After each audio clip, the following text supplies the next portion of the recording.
I have lots of books on my sewing room bookshelf that I want to work my way through and make every project, but I don't think any of them have captured my imagination quite the way the Victorian Housecats to Knit did. I am smitten by this book. I'm Michelle. This is my romantic tangle. The folks at Stackpole Publishing sent me a copy of the book so that I could show it to you, and I just adore this. It feels like an old-fashioned children's book, and if you watch my channel, you will know that I adore those. The book is by Sarah Elizabeth Kellner, the designer of Rabbit Hole Knits. She also did Wild and Woolly Knits, which I talked about on the channel a while back. This one is a glimpse into the home of the fictitious Morgan family and the cats that make themselves comfortable in every room of their apparently large Victorian house. I counted, and I think I counted 20 cats. So maybe this isn't plausible, but you know, none of those wonderful old children's books were plausible either.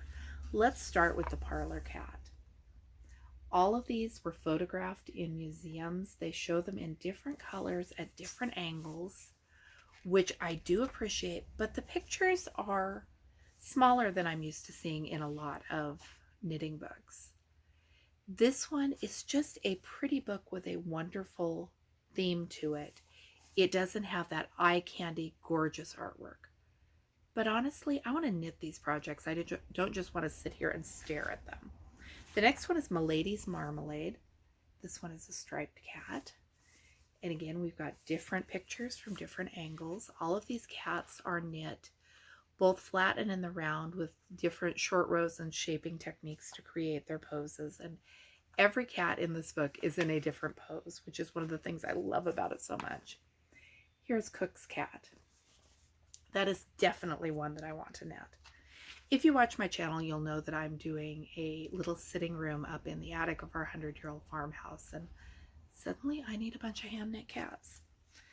This is the porch cat, another one that I definitely want to knit. How many cats can you fit into a tiny little attic room? Miss Trudy's Tortie. And it is multiple strands of yarn held together that get you that color effect. Here is the Garden Cat. I love the poses. Every one of these cats is different. The Carriage House Cat. And Miss Morgan's Manx. The cat that we currently have that showed up back by our barn several years back, well, we don't know if she is technically a Manx or if she lost her tail in an accident before she became our cat, but I could knit a cat that looks like our cat. The Window Cat.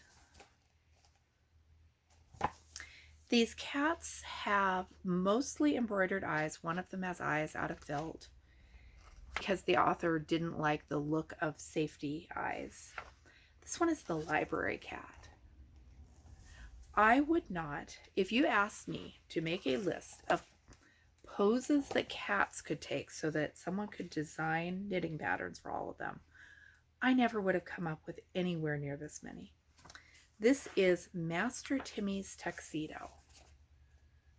Did I mention that I love the way these cats are posed throughout the book?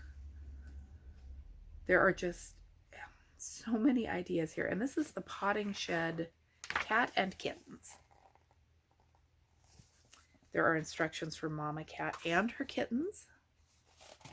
Aunt Prue's Persian. This is the one with the felt eyes.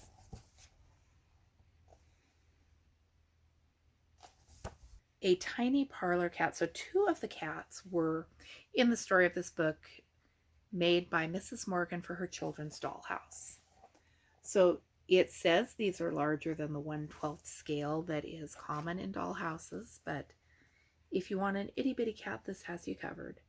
This is the Gentleman's Ginger.